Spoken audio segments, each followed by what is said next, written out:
noite, irmãos, a paz do Senhor. Coloque-se de pé nessa noite. Queria te convidar a falar com o Senhor. Nós estamos aqui nessa noite de ceia. Que coisa maravilhosa. Você pode falar para alguém que está perto de você: que coisa maravilhosa nós estarmos na casa do Senhor nessa noite de ceia. Se você se sente à vontade, levante as suas mãos em adoração. Nós te adoramos nessa noite, Rei da Glória. Tu és bem-vindo, tu és digno do nosso louvor. Obrigada, Senhor, por estar no primeiro dia da semana na tua casa. Aleluia, glória, honra e louvor. A tua palavra diz: alegrei-me quando me disseram: vamos à casa do Senhor. Como é bom estar aqui, como é bom estar com os nossos irmãos, como é bom cantar louvores, como é bom dizer que tu és santo. Deus, nós te bendizemos, nós te entronizamos. Bendize a minha alma ao Senhor, e tudo que há em mim bendiga o teu santo nome. Nós te adoramos, Senhor. Toma a nossa vida, o nosso tempo, a nossa mente, o nosso coração. Toma tudo, Senhor, como oferta alçada diante de Ti, Senhor Deus, e que o Teu nome seja engrandecido, que o Teu nome seja exaltado nessa noite. Nós Te louvamos e Te bendizemos porque Tu és digno, Senhor. Fica à vontade no nosso meio, em nome de Jesus. E a Tua igreja diz? Amém. E a Tua igreja diz? Amém. E a Tua igreja diz? Amém. Amém. Começou a esquentar. Aleluias, louvado seja o nome do Senhor. Aleluias. Sim, diz o Senhor: eis que vem a hora e já chegou, que os verdadeiros adoradores adorarão ao Pai em espírito e em verdade. Aleluias. Vamos adorar ao Senhor com as nossas palmas?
Entregamos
te entregamos nossa oferta diante de ti.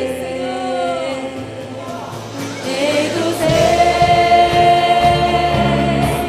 e Senhor,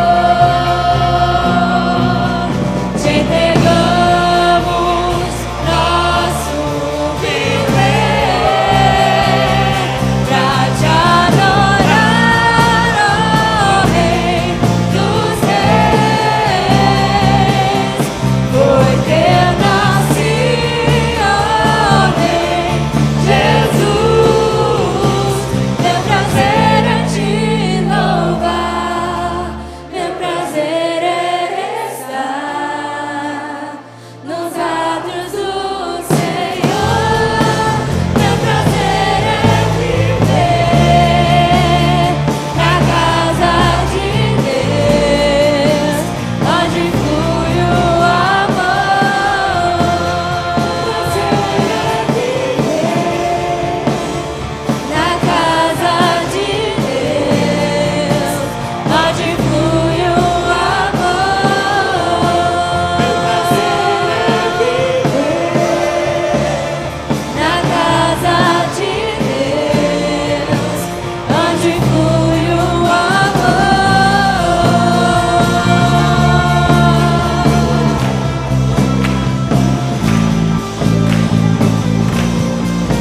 Aleluia!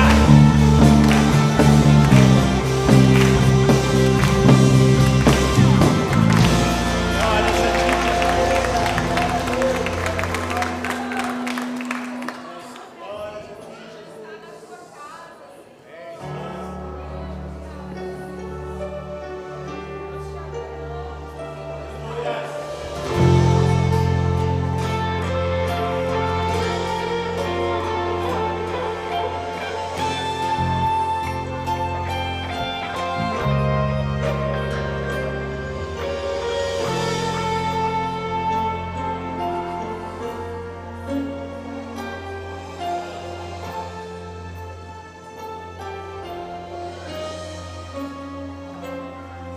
Quem é o homem que teve o poder de andar sobre o mar? Quem é ele que pode fazer o mar se calar? No momento em que a tempestade vier te afogar, ele vem com toda a autoridade e manda acalmar. Quem é o homem que teve o poder de fazer Israel caminhar por entre as águas do Mar Vermelho?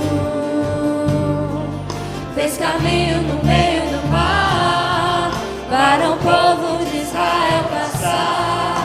Do outro lado, com os pés enxutos, puderam cantar o hino da vitória. Quando estiver frente ao mar e não puder atravessar, chame esse homem com fé, só ele abriu o mar.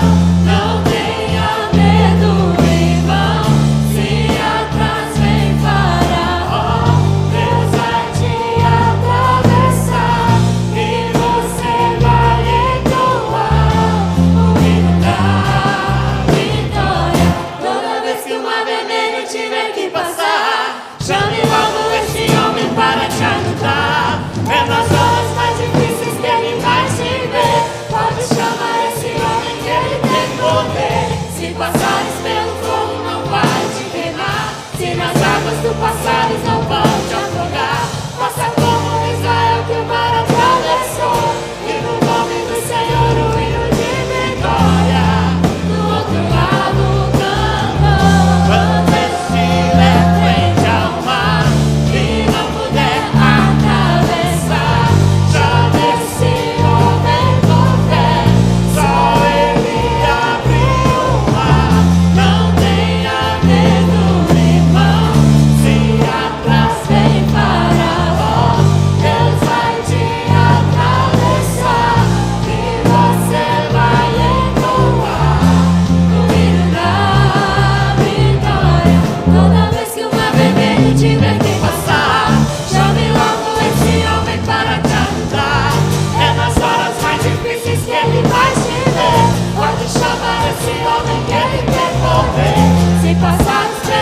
fogo não vai te queimar. Se nas águas tu passares, não vão te afogar. Faça como Israel que o mar atravessou, e no nome do Senhor o hino de vitória. Do outro lado cantou. Do outro lado cantou. Do outro lado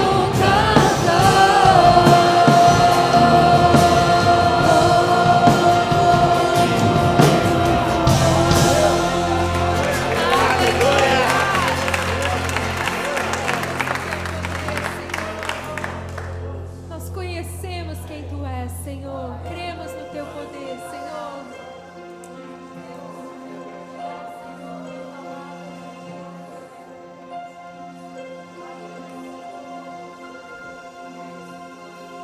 Faz proezas entre nós, realiza teus milagres, nos traz o impossível, mas não posso esquecer dos mínimos detalhes que movem o teu coração. Ó, vem me ensinar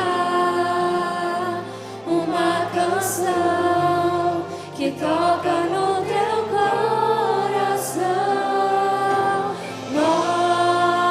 Mostra-me um caminho da santidade,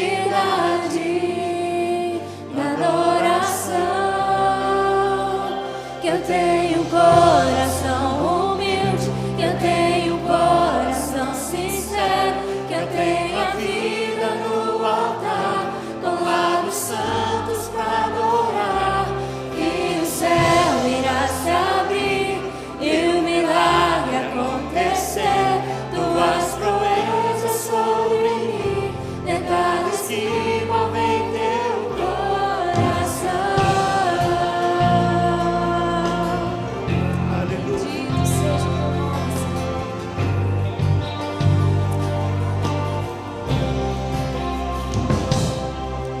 Faz proezas entre nós, realiza teus milagres, nos traz o impossível. Mas não posso esquecer dos mínimos detalhes que movem o teu coração. Oh, vem me ensinar uma canção que toca no teu coração.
Senhor, tu me sondas e me conheces.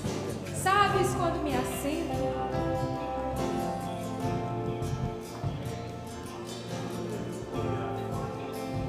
E quando me levanto? De longe percebes os meus pensamentos. Sabes muito bem quando trabalho e quando descanso. Todos os meus caminhos são bem conhecidos por ti. Antes mesmo que a palavra me chegue à língua, tu a conheces completamente, Senhor. Sonda-me, ó Deus, e conhece o meu coração. Prova-me e conhece as minhas inquietações. Vê se há em minha conduta algo que te ofende. Dirige-me, Senhor, pelo caminho eterno. Nós cantamos que eu tenho um coração humilde. E nessa noite de ceia, as palavras do salmista podem ser as nossas palavras. E eu queria te convidar a fazer isso nesse momento, nessa noite de ceia, de fechar os seus olhos e dizer: sonda-me, Senhor, tu conheces o meu coração. Conheces o meu coração. Se há alguma coisa, Senhor, as minhas inquietações, alguma coisa dentro de mim que te ofende, Senhor, tu conheces, Senhor, até mesmo a minha palavra, Senhor. Vê se há em mim algum caminho mau e dirige-me, Senhor, pelos caminhos eternos. Nessa noite de ceia você tem a oportunidade não somente de cantar, mas de falar com o Senhor e pedir que o Espírito Santo possa te sondar. E eu queria te dar essa oportunidade de você fazer isso. Você pode levantar as mãos se você quiser. Você pode abraçar quem está perto de você, se você quiser orar a dois. Mas nós estamos aqui na casa do Senhor nessa noite de ceia. E nós queremos falar com o Senhor. Sonda-nos, Senhor, sonda-nos, Senhor. Sonda, Senhor, conhece nosso caminho, Senhor. Fale com o Senhor nessa noite. Fale com o Senhor.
Nesse lugar, amém?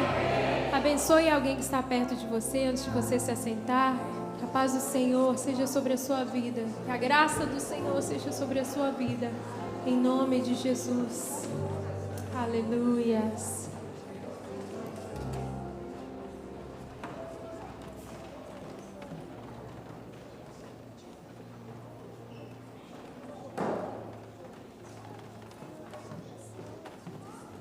A paz, irmãos. A paz, irmãos. Boa noite. Vamos abrir a nossa Bíblia em Tiago, capítulo 4, versículo 13. Tiago, capítulo 4, versículos 13. Vamos ler todo esse trechinho. Encontraram? Amém? Encontraram? Amém? Não? Ouvi alguém falando encontraram? Amém? Não. Vamos esperar. Vamos todos ler juntos, acompanhar a palavra do Senhor. Amém? Vamos lá? Escutem agora vocês que dizem: hoje ou amanhã iremos para a cidade tal, e lá passaremos um ano, e faremos negócios e teremos lucros. Quantos não vieram do Brasil para cá com esse pensamento? Vamos para lá? Vamos ficar lá um tempo, E de lá vamos gerar lucro e cuidar da nossa família, da nossa casa e gerar um futuro melhor para a nossa família. Isso é bom ou não é? É bom, não é? Isso é muito bom. Que a gente não venha perder o alvo. Vamos seguindo no 14. Vocês não sabem o que acontecerá amanhã. O que é a vida de vocês? Vocês não passam de neblina que aparece por um instante e logo se dissipa. Em vez disso, deveriam dizer: se Deus quiser, não só viveremos, como também faremos isto ou aquilo. Agora, entretanto, vocês se orgulham das suas arrogantes pretensões. Todo orgulho semelhante a esse é mau. Portanto, aquele que sabe que deve fazer o bem e não o faz, nisso está pecando. Essa passagem de Tiago é muito provável que foi o irmão de Jesus que escreveu. E ele escreveu para um tempo muito difícil da igreja, onde eles estavam sofrendo perseguições, eles se dispersaram pelas nações. E ele percebeu a necessidade de escrever algumas coisas para alinhar a igreja. E nesse momento ele está escrevendo para uma igreja que se encontra soberba. Eles pararam de ajudar os pobres, as viúvas, o que Deus tinha, as diretrizes que Jesus tinha passado para eles.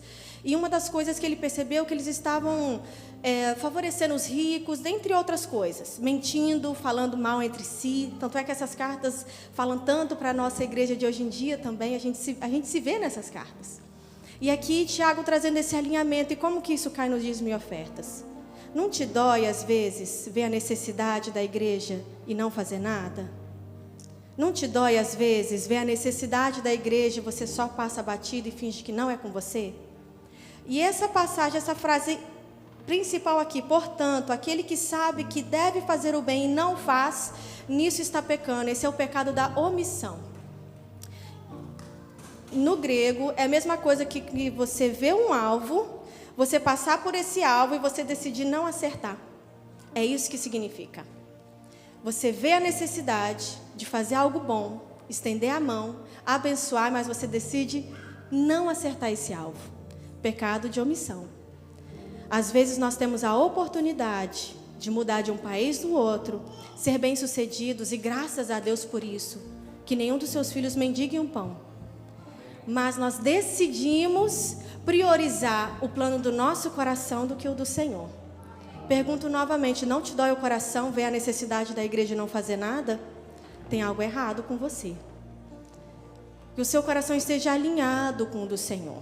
E às vezes no do seu coração você pensa: não, mas eu já fiz tanto bem, eu já dei aula na escola dominical, já doei tanto do meu tempo, eu já fui isso, já fui aquilo, já doei do meu dinheiro, graças a Deus por isso, que seja multiplicado na sua vida 100 vezes mais. Mas a palavra do Senhor fala também que nunca se cansem de fazer o bem.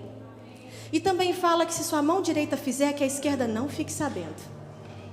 Vamos saber o nosso lugar diante do Rei dos Reis. Você não é voluntário no reino do Senhor, você é servo no reino do Senhor. Saiba o seu lugar, saiba a sua identidade, saiba o teu lugar. Eu sou servo do Senhor, com o que eu posso ajudar na casa do Senhor? Às vezes você não tem muito tempo, mas você pode usar os seus dízimos e sua oferta. Gente, isso alcança tanto tempo, tanto lugar, tantas gerações. Isso abençoa tanto a casa do Senhor. Que você guarde no seu coração: por que o Senhor está me abençoando aqui? Que você não olhe só para cá, mas olhe para cima, para os lados. Tem pessoas que precisam da tua mão estendida. Esse lugar aqui, como eu gosto de falar, não cresceu por osmose, igual uma plantinha que recebe a luz do sol e vai crescendo, sabe? Isso aqui custou, foi o suor de muita gente, foi a esperança de muita gente que foi depositada nesse gasofilaço. E hoje muitos olhos podem ver como o Senhor foi fiel e bom. Só o Senhor sabe o tanto que eles passaram para estar aqui, que nós agora que somos filhos desse templo e cuidamos desse templo, venhamos zelar pelo que o Senhor nos deu. Que você seja um servo bom e fiel e ame a casa do Senhor e toda essa estrutura que Ele nos deu. Amém? Vamos nos colocar de pé, orar e falar com Jesus?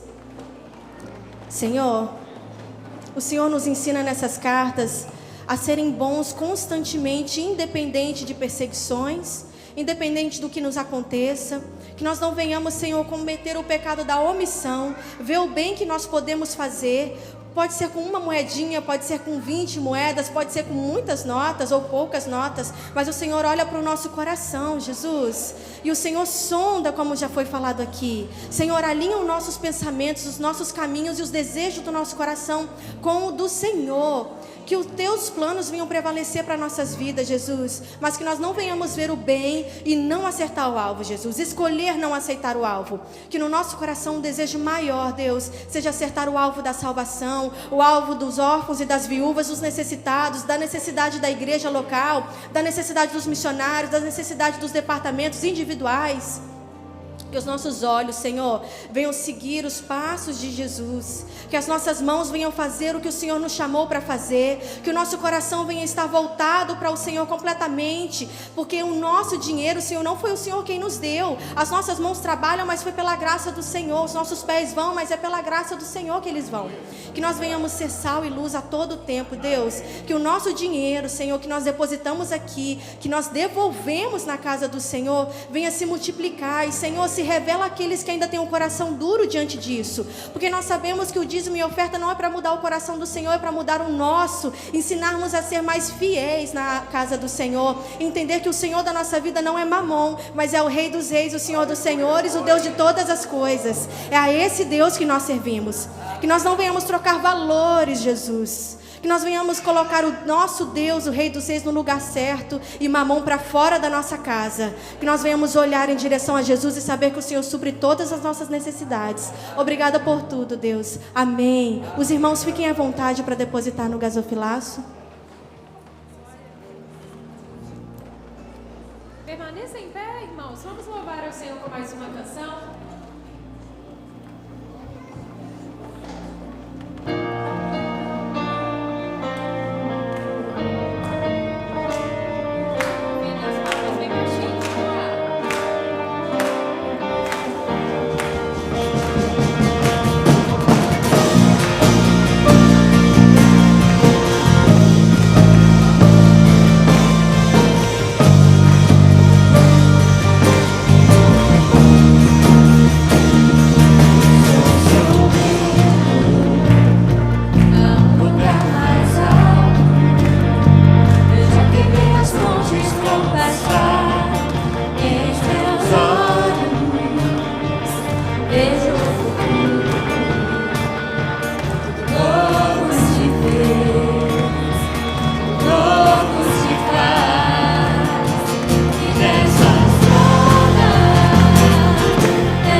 nós vamos fazer essa oração e em seguida a leitura da palavra vai ser em Deuteronômio 6, versículos 5 a 9. Deuteronômio 6, versículos 5 a 9, onde estaremos lendo. Eu sei que os irmãos já conhecem muito bem esse texto, então nós vamos continuar aqui, mas antes, vamos pedir a presença do Senhor no ministrar da palavra. Amém. Pai amado, nós te louvamos porque o Senhor está conosco neste lugar, te louvamos pela voz do Espírito que fala aos nossos corações. Senhor, nós não somos nada sem a presença, sem a bondade, sem o sopro precioso do Espírito em nossas mentes e nossos corações. É por isso que juntos nos achegamos a Ti, pedimos que seja o Senhor mesmo a ministrar de maneira pessoal a cada um aqui, e que como igreja também possamos alcançar, Senhor, um novo propósito nos Teus planos, ó Senhor, novas metas e alvos em Ti, Senhor, e é para a Tua honra e glória que nos colocamos à disposição, Senhor, do Senhor, e nos colocamos também aos Teus pés, para que assim como mestres sobre servos, como pai sobre filhos, o Senhor cumpra a Tua obra perfeita, em nome de Jesus Cristo, Senhor amado, amém, amém. Deuteronômio 6, versículos 5 a 9, podemos continuar, irmãos, amém?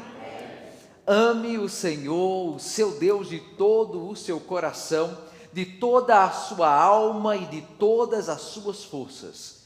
Que todas estas palavras que hoje lhe ordeno estejam em seu coração. Ensine-as com persistência a seus filhos. Converse sobre elas quando estiver sentado em casa, quando estiver andando pelo caminho, quando se deitar e quando se levantar. Amarre-as como sinal nos braços e prenda-as na testa. Escreva-as nos batentes das portas de sua casa e em seus portões. Amém? Glória a Deus. Os irmãos podem se assentar, em nome de Jesus. E nós estamos falando hoje, meus irmãos, sobre fazer cristãos. Amém? E como os irmãos sabem, nós fomos chamados para cumprir um propósito maior, nos planos do Senhor, alcançar alvos, objetivos e metas que o Senhor tem colocado para os nossos corações assim, amém? E, meus irmãos, eu gostaria de lembrar que, inclusive se o Victor conseguir, eu fiz uma apresentação que vai ajudar a ilustrar o momento aqui, amém? Aí ele vai estar colocando daqui a pouco. Eu achei bem interessante essa figura, eu queria compartilhar com os irmãos também. Então, nós somos chamados para ser cristãos, mas além disso, somos chamados para fazer cristãos também. Esse também é o nosso propósito, essa é a nossa missão. Fazer cristãos ou discipular pessoas não é um programa no qual a gente entra, não é uma aula de igreja, mas é, meus irmãos, um estilo de vida, é intencional, é um estilo de vida que envolve relacionamentos, é um propósito no qual nós nos engajamos para promover algo novo, que nos estende do passado ao futuro, nos estende do nosso Senhor, do qual tomamos o nome de cristãos, procedemos de Cristo Jesus e seguimos os seus passos assim para o outro lado, onde o Senhor está. É uma coisa que a gente vê se repetindo com frequência, como pessoas próximas, família e amigos, acabam trazendo vidas para Jesus Cristo. Essa quarta-feira mesmo, o Marcelo estava compartilhando aqui o testemunho dele, na quarta-feira, de como é que ele foi trazido para Jesus.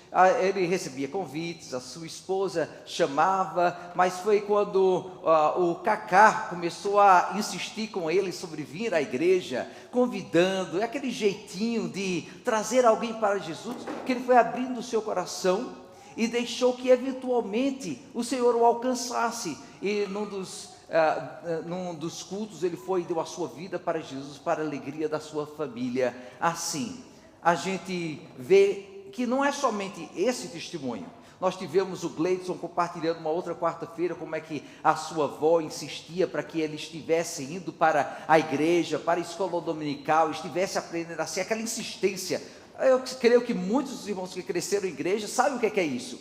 É o pai e a mãe insistentes, os avós que dizem não tem que ir, não vai ficar em casa. E assim é que ele disse que ele foi trazido para o Senhor e firmou os pés dessa maneira. E os testemunhos são diversos, como é que na insistência, no convite, no declarar a participação da família, a mensagem do Evangelho vai sendo plantada no coração assim. Essa semana mesmo, nós recebemos um vídeo de umas crianças brincando de igreja em casa, e que bonito ver o esforço dos pais de plantar no coração daquelas crianças, assim, a mensagem do Evangelho, não somente a mensagem do Evangelho, mas o amor ao que a comunidade representa em Jesus Cristo. Nós somos realmente levados a adorar, os nossos filhos aprendem assim de pequenos,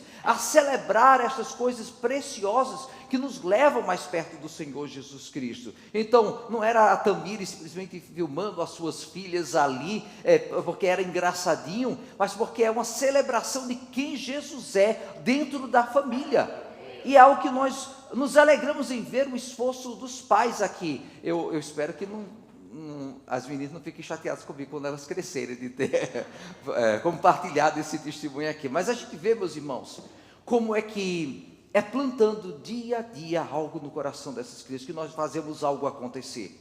We are not called to be Christians only, merely.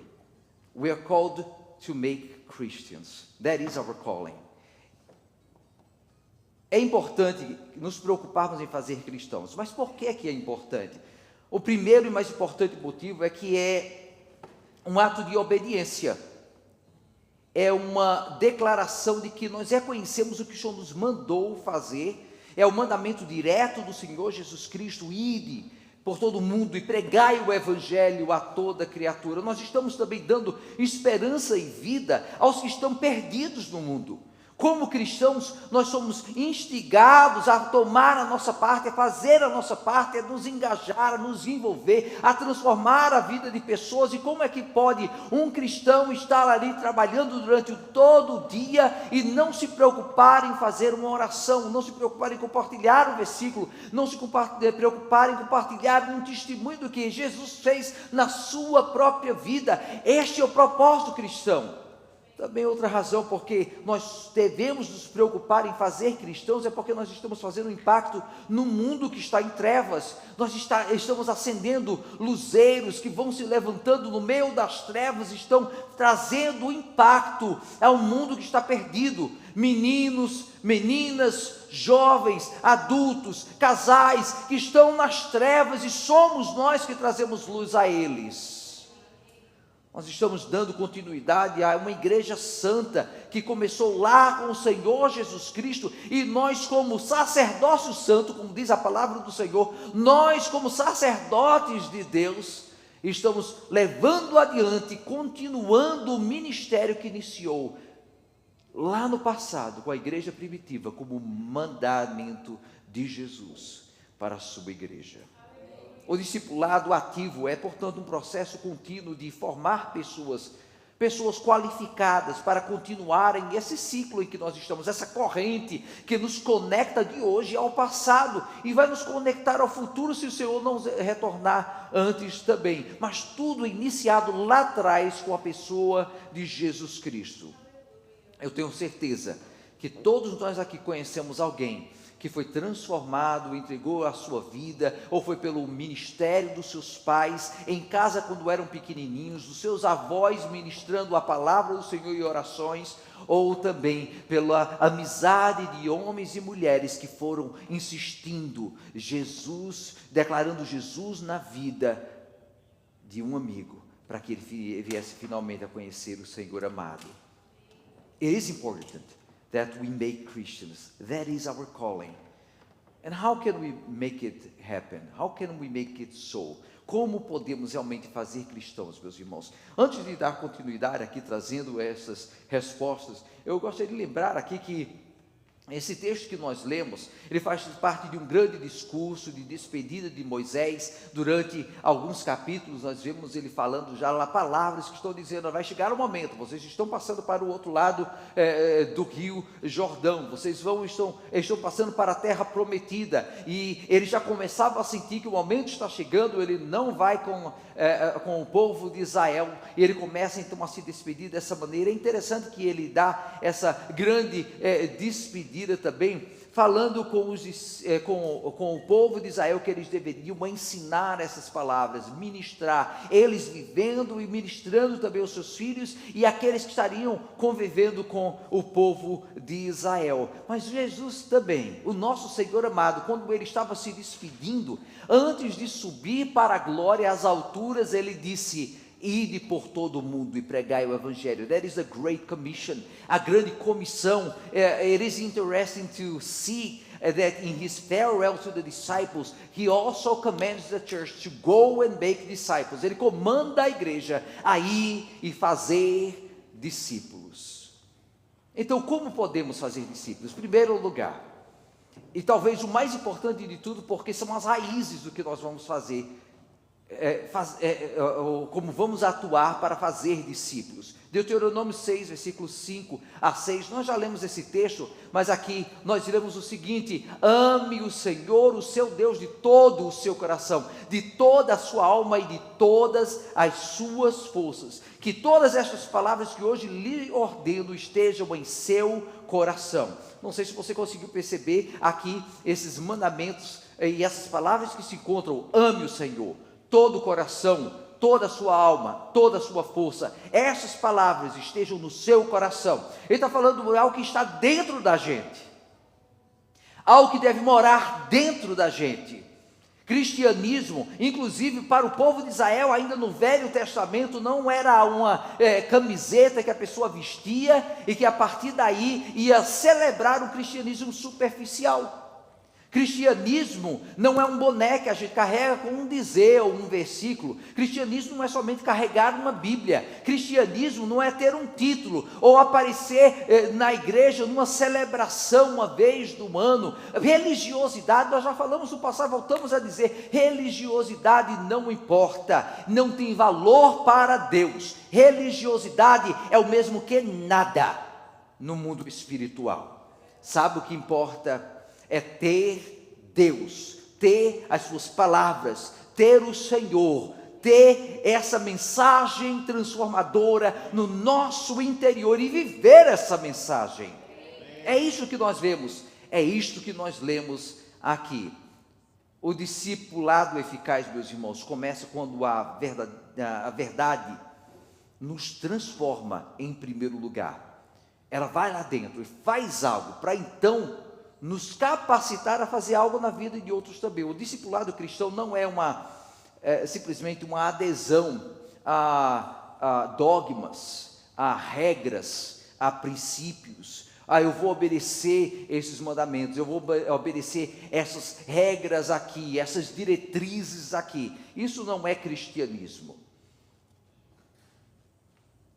Cristianismo, vida com Deus, é uma devoção integral, completa da nossa vida no Senhor. Mente, coração, os nossos bens, as nossas forças, a nossa família, o que somos, o que falamos, tudo está engajado no servir ao Senhor. É por isso que a palavra fala aqui: ter a palavra no coração significa passar os nossos pensamentos, passar os nossos valores, passar as nossas escolhas diárias pelo filtro desse amor que nós sentimos pelo Senhor. Se o filtro está ali, se nós vivemos Deus, amamos Deus, se Ele está presente, eu tenho certeza que todo mundo já fez um café de vez em quando, já coou alguma coisa lá na cozinha. Você sabe, quanto mais fininho o filtro, menos impureza passam por ele, não é? Se você tem o Senhor, o amor pelo Senhor ali, tomando o seu ser, a sua mente, o seu coração, tudo que você é, as impurezas, elas não conseguem penetrar lá dentro. Você vai purificando e deixando que a maneira que você vive seja transformada pelo que você tem no seu interior, esse amor pelo Senhor amado. A nossa alma, como o Senhor falou, de toda a sua alma, isso se refere à essência da vida, das emoções, do seu desejo, como indivíduo, é a sua identidade, que é transformada pelo Senhor. Fala sobre as nossas forças, envolve os nossos recursos, a nossa energia física, os nossos bens, as nossas ações práticas do dia a dia, envolve o que nos dá essa força para estar engajado no dia a dia e na nossa vida. O Senhor precisa estar lá também. To love God, our God, the Lord our God, with all our heart and soul and mind and strength, is to allow Him to transform us completely. Antes de ensinar a qualquer outra pessoa, você deve primeiro ser transformado. Quantas vezes eu já não escutei de pessoas escandalizadas, porque vem a pessoa vivendo uma coisa dentro da igreja, mas lá fora é ridículo, é uma falta de testemunho absoluta, é uma desfeita com o nome do Senhor, a hipocrisia reina, santíssimo na igreja, com os irmãos, belíssimo, mas quando chega no mundo, é pior que um carnal, mais desonesto que as pessoas do mundo, pior que o exemplo que se vive no cotidiano e se vê aí fora. Nós precisamos viver, deixar o exemplo dentro de casa, estar realmente permitido que isso esteja ali, dando força à fé que nós professamos ter. É por isso que religiosidade é só um nome que é dado a alguém. Qualquer um pode ser qualquer coisa. Qualquer um pode tomar o nome de uma religião. Mas viver Cristo transforma a nossa maneira de ser. O ensino cristão não ganha força no que é abstrato, no que é teórico, no que é mental. O ensino cristão toma força no exemplo visível, é andando, é caminhando, é como Jesus que estava andando com seus discípulos, e eles vinham ao seu exemplo, quando lidava com pessoas, quando lidava com líderes de Israel, quando trabalhava com aquele que estava enfermo, aquele que estava carente, necessitado, vivendo com eles, eles experimentaram Jesus. Se queremos transformar a vida de pessoas, deixar que Cristo transforme a vida de pessoas, we must allow Him to be seen through our lives. Permitir que Ele seja visto nas nossas ações, nas nossas palavras, nos nossos conflitos, nas nossas dificuldades. Isso envolve inclusive as nossas vulnerabilidades. Como é que eu vou tratar com os problemas, com os momentos difíceis, com os conflitos? O mundo vai olhar e vai perceber Jesus em nós. São nesses momentos de vulnerabilidade ou de conquistas. É nessa convivência, nesse dia a dia, que nós abrimos a porta, a oportunidade, o espaço para que vejam o que é verdadeiramente ser um cristão. Pais que ensinam Jesus tem que, em primeiro lugar, viver Jesus em casa, porque depois crescem os filhos e dizem: cristianismo é isso? Amigos que não querem saber nada de cristianismo, porque veem os piores exemplos possíveis de cristianismo também, lá nessas amizades que revelam o que a pessoa realmente é. Filipenses 4, versículo 9, nos dá o exemplo de Paulo. Ele mesmo se coloca aqui como modelo. Eu gosto muito desse texto, de vez em quando eu uso. E a palavra do Senhor diz então aí em Filipenses 4, versículo 9: ponham em prática tudo que vocês aprenderam, receberam, ouviram e viram em mim, e o Deus da paz estará com vocês. Isso não é uma coisa para um super-herói fazer, não é uma coisa para um grande ministro da palavra fazer, para um apóstolo fazer, porque para mim apóstolo está lá no passado, não é coisa de hoje. Isso é uma coisa para um cristão, todo cristão, viver na sua vida, é dizer, olhem para mim, você quer aprender o que é Jesus? Olhe para mim, eu não sou perfeito, mas estou tentando imitar a Jesus. Foi isso que o apóstolo fez e é isso que nós precisamos fazer. O discipulador vive primeiro o que ensina. O versículo 5 nos manda amar o Senhor completamente. O versículo 6 exige que as palavras dele estejam primeiro em nosso próprio coração, para então serem transmitidas àquele que está necessitando ouvir essas palavras transformadoras. Matthew Henry, ele usou uma metáfora aqui parafraseada, em que ele mostra que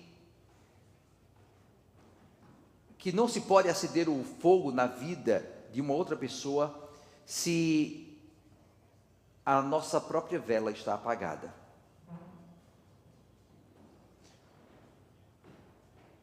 Como é que você vai fazer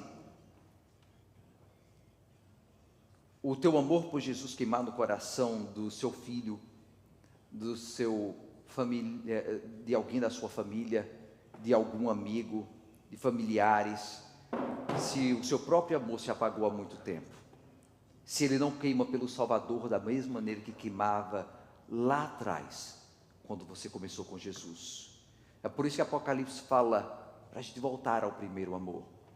Se a gente não vive esse amor ardente por Jesus, a gente não vai queimar a vida de ninguém pelo Senhor Jesus Cristo. A gente acende uma vela com uma vela acesa. Como podemos fazer cristãos? How can we make Christians? Com a nossa convivência, meus irmãos, it is by sharing our lives. That is how we can make Christians. It is a simple process. Não é necessário ser um processo difícil. A sua convivência vai permitir que isso aconteça naturalmente. Se nós já estamos vivendo, aquilo vai vir naturalmente quando nós começamos a compartilhar momentos com outras pessoas também. Veja o que a palavra do Senhor diz em Deuteronômio 6, versículo 7. E aqui falando das palavras do Senhor: ensine-as com paciência a seus filhos. Converse sobre elas quando estiver sentado em casa, quando estiver andando pelo caminho, quando se deitar e quando se levantar. Aí você pensa, não, aqui só está falando sobre os filhos, eles têm que estar caminhando com a gente para todo canto. Não, ensine-as com persistência aos seus filhos, e agora converse sobre elas onde você estiver, dentro de casa, fora de casa, trabalhando, lá longe ou lá aqui perto. Fale, converse, compartilhe daquilo que enche o seu coração. Se Jesus enche a sua vida, você não tem como conter dentro de você. As boas novas do Evangelho têm que ser compartilhadas. Isso fala de dois âmbitos da nossa vida: o aspecto familiar, mas também a nossa vida lá fora de casa, lá na sociedade, lá na cidade, lá no trabalho. O ensino ao longo do caminho, o ensino da convivência, o ensino de compartilhar momentos juntos. O discipulado ocorre nas atividades mais normais da vida, quando você está dirigindo e como você procede, você está falando de Jesus. Daqui a pouco, uma oração que você faz antes de começar a sua jornada, você está compartilhando esse momento com alguém que começa a perceber algo diferente nessa pessoa. Um momento que você se assenta para comer antes de iniciar o seu lanche de break do trabalho. São esses momentos que vão dando oportunidade para que pessoas digam: existe algo, eu quero aprender desta pessoa. Conversando à mesa, assentado na sua casa, lá no break do trabalho, na rotina diária, no deslocamento de um lugar para o outro, andando o caminho, no encerramento do dia, ao deitar-se, no começar a jornada, levantando-se. Em todos esses momentos, nós estamos compartilhando Jesus, porque é algo que enche o nosso coração. E se você realmente vive Jesus, Jesus vai transbordar em sua vida. Agora eu peço que você preste atenção nisso que eu te falo agora. Eu não falo para te entristecer, mas eu falo porque eu não tinha nem anotado, mas Jesus toca no meu coração, que eu preciso fazê-lo. Do que é que você mais gosta de falar? Tem gente que parece que baba quando está falando de futebol. Tem gente que parece que baba quando está falando da moda mais moderna, do que viu ali no Instagram, ou de um filme que saiu, ou de um jogo que está passando, ou que foi lançado. Mas quando é a hora de falar de Jesus, parece que a pessoa perde a graça, fica sem jeito. Algo precisa mudar.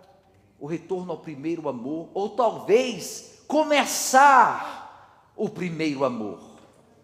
Para que quando você chegar para conversar com alguém, compartilhar com alguém, quando você sair para trabalhar, quando você chegar em casa, a hora toda, Jesus está fluindo da sua vida. É algo natural, que acontece sem nem sequer pensar duas vezes.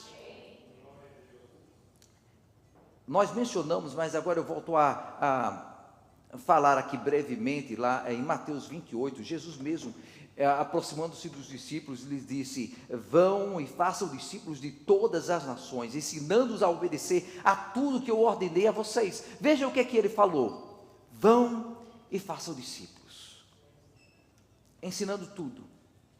O mandamento está aqui, é algo que nós temos que fazer. Você pensa, é algo difícil demais, vamos enviar missionários para cumprir o que eu deveria estar fazendo.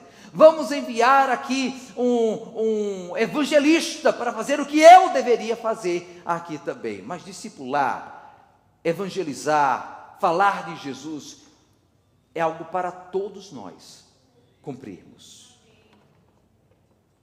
Discipular é formar pessoas em Cristo Jesus, não é apenas converter.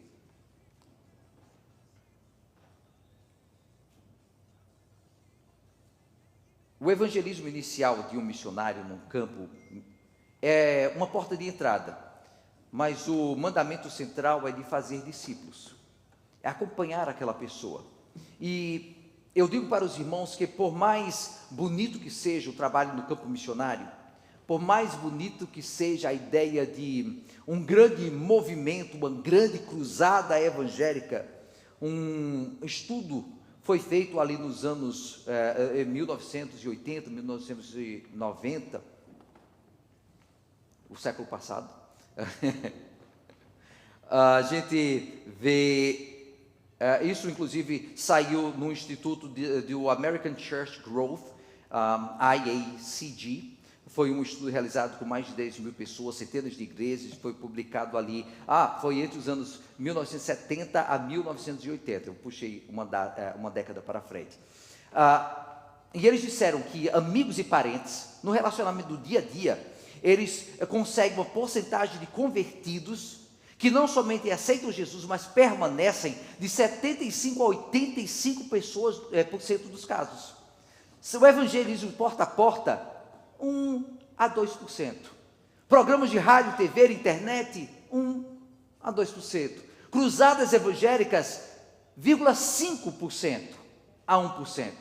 Para os irmãos perceberem, é incomparavelmente maior o impacto de um amigo com o outro amigo, falando de Jesus pessoalmente, que qualquer outra coisa. Um missionário não consegue chegar nem sequer pertinho do impacto que você pode ter quando você convive com alguém, transforma alguém no dia a dia. Isso é comprovado. É evidenciado na vida da igreja. E se você for olhar entre aqueles que convivem com você, você vai perceber que é verdade. Mas por que a gente está falando isso? Por que o Senhor já me tocou, já faz algum tempo, de começar a mover a igreja desse propósito, nessa campanha de evangelismo na nossa parte, e acordarmos para essa realidade? Porque, meus irmãos, está chegando o momento em que Cristo vai voltar, e muitos vão ficar porque não ouviram falar de Jesus. Uma pessoa que trabalha com você, talvez vai um dia chegar e dizer: ninguém me falou de Jesus. Talvez alguém com quem você andou lá no carro, ali compartilhando aquele ride para chegar no trabalho, nunca ouviu uma oração saindo dos seus lábios.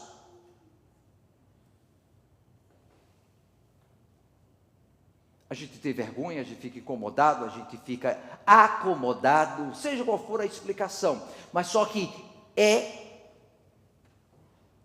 mais do que claro que o maior impacto não vai ser de missionários lá no campo, do outro lado do mundo, ou aqui perto, como nós temos uma base missionária aqui na Broadway. O maior impacto é crente com crente. Crente com o perdido. É evangelismo pessoal. Entregar folheto é bonito, mas não transforma. O tanto que conversar de Jesus com um amigo faz, que convidar alguém para vir à igreja, como mencionamos como exemplo logo antes, que um pai, uma mãe sentarem com o filho todo dia depois que chegam da escola e dizer: o que aconteceu? Vamos orar por esse problema, meu filhinho, me fale o que aconteceu. Ah, isso é feio. Sabe o que é que Jesus fala sobre isso? Convivência é que transforma. Palavras são rasas, mas vida é profunda.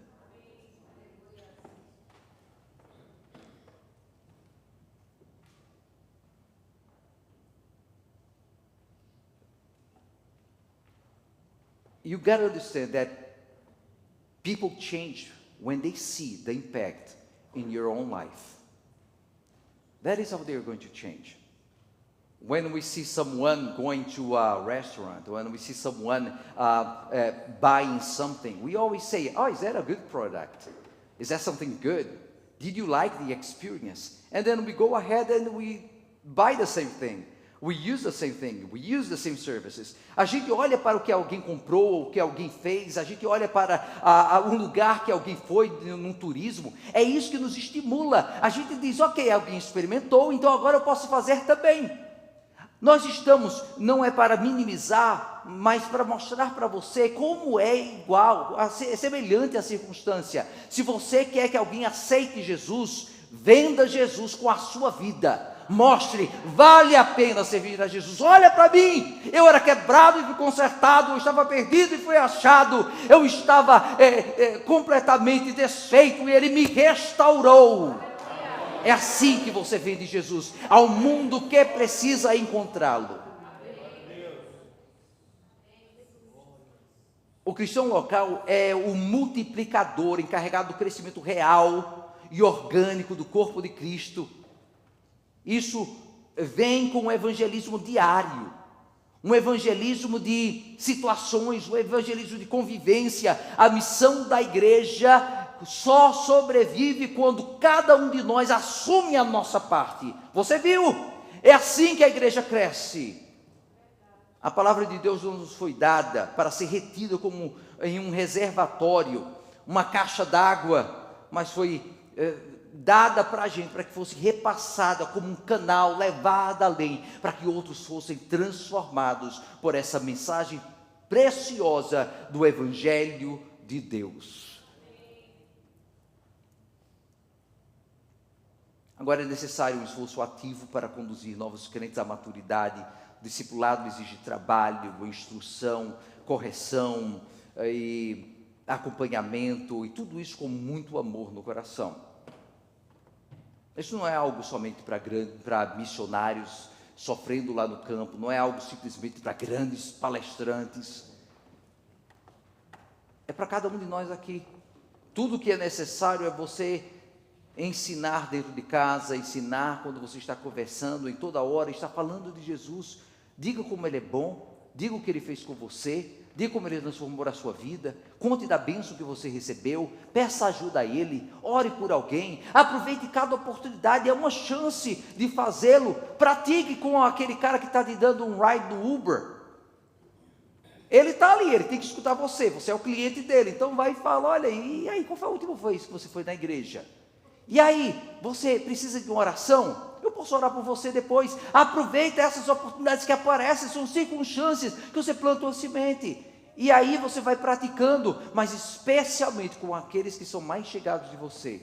Não perca a oportunidade de mostrar Jesus. Convide a vir à igreja, insista em falar de Jesus, insista em convidar a vir à igreja, insista em orar por alguém que está necessitando, ore pela pessoa, compartilhe versículos bíblicos, fale de um trecho da mensagem que você escutou, compartilhe do seu próprio testemunho de salvação, e assim cada oportunidade é uma chance da pessoa ir sentindo mais desejo, mais vontade de receber Jesus na sua própria vida. It takes effort, it's not easy to go ahead and spend this extra time. Sometimes you're exhausted. You don't want to talk to anyone.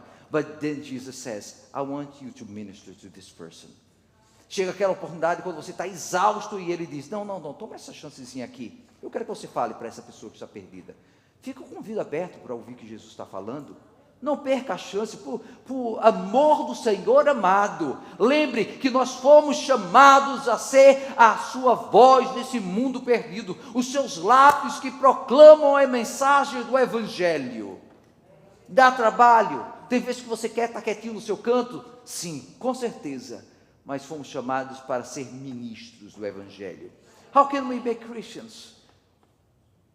With our identity.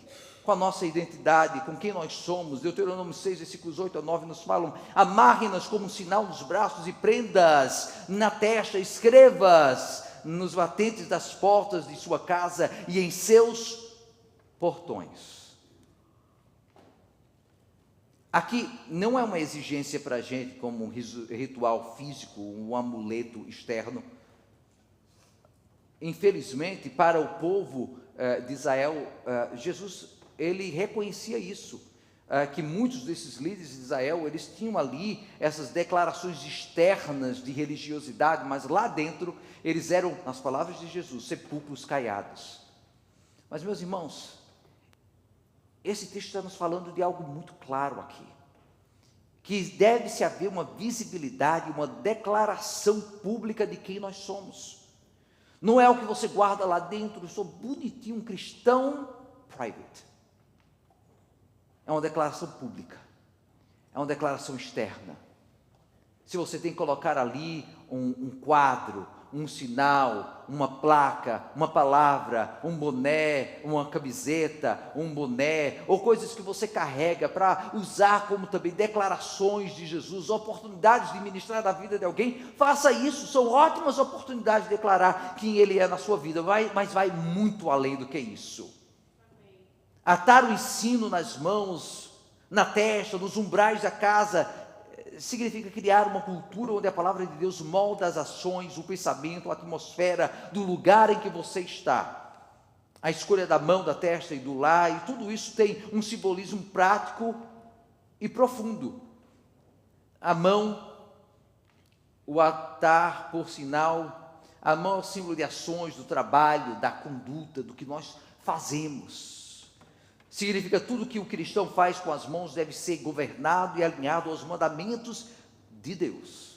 A palavra de Deus. Na testa, representa a mente, a memória, o foco, a percepção, a visão do mundo e os pensamentos devem ser filtrados pela verdade do Evangelho, a verdade bíblica that tells us that we are different. We are not the same as the world. We are different. E é isso que precisa ser declarado ao mundo. Tudo isso que entra na nossa mente é diferente. O que o mundo aceita como natural, não tem nada a ver, é normal, é desse jeito mesmo. Para nós que fomos transformados, nós não conseguimos resistir, nós não conseguimos aceitar. A palavra é melhor do que resistir. Não conseguimos aceitar o que o mundo oferece. O que controlamos com o olhar e com a mente moldam quem nós somos. Nos umbrais da casa representa a vida privada e a vida familiar. Os portais, os portões falam do que está lá na vida pública e social, que nós fazemos lá fora, no trabalho. Inclusive lá no passado, os problemas e decisões e contratos, eles eram feitos na porta da cidade. Está falando justamente sobre quem nós somos. O mundo sabe que eu sou um cristão, inclusive na maneira que eu faço negócios, na maneira que eu trabalho, na maneira que eu represento Jesus lá no meio, na praça pública. Criar esses sinais significa desenvolver hábitos em ambientes do dia a dia, onde a Bíblia é constantemente vista, lembrada e praticada em que nós somos. Os seus atos, a sua identidade tem que estar marcados com o nome de Cristo, dentro e fora de casa, na igreja e lá fora também, no domingo, mas na segunda, terça, quarta, quinta, sexta e sábado, porque tem gente que faz a separação, né? Não, domingo é uma coisa, os outros dias são outra. Eu vou concluir aqui. We are not called merely to be Christians, but to make Christians. Não fomos chamados apenas para ser cristãos, mas para fazer cristãos, e isso exige de nós uma postura intencional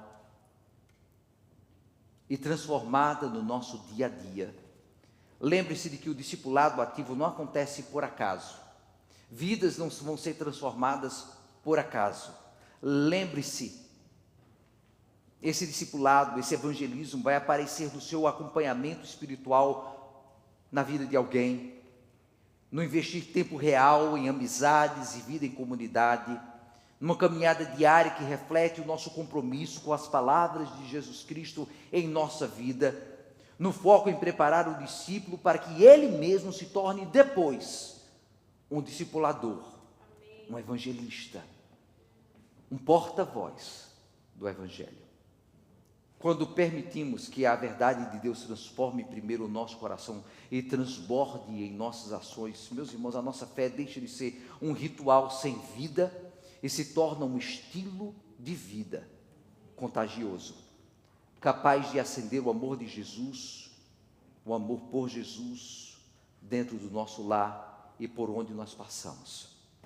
Eu te convido hoje aqui, I invite you to become a missionary, an evangelist, a preacher.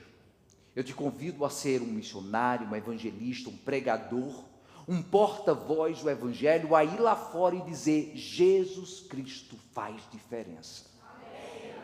Não aceite ficar calado, não aceite ficar quieto, não aceite ficar no seu canto.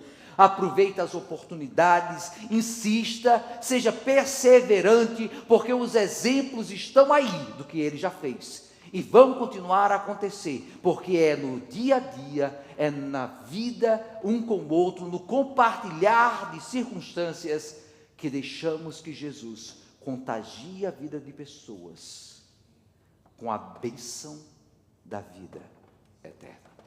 Amém, irmãos?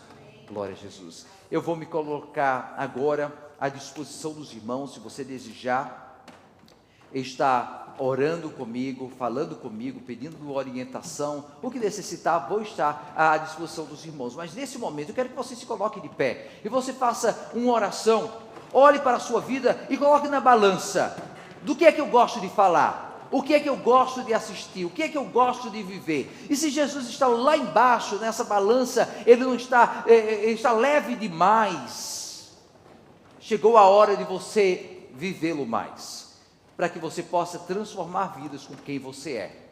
Vamos orar nesse momento? Pai amado, eu estou aqui, Senhor, com os meus irmãos, reconhecendo que as oportunidades, Senhor, estão aí. O Senhor tem nos dado chances e oportunidades de ministrar vida na vida daqueles que estão perdidos. Tantas vezes temos perdido essas chances, tantas vezes temos sentido vergonha de Jesus, tantas vezes temos tido a preguiça que impede que o Evangelho alcance alguém. Mas nesse momento, Senhor, eu quero pedir que o Senhor nos capacite e nos faça mais fortes como cristãos, dentro de casa, no trabalho, entre família, entre amigos ou entre estranhos.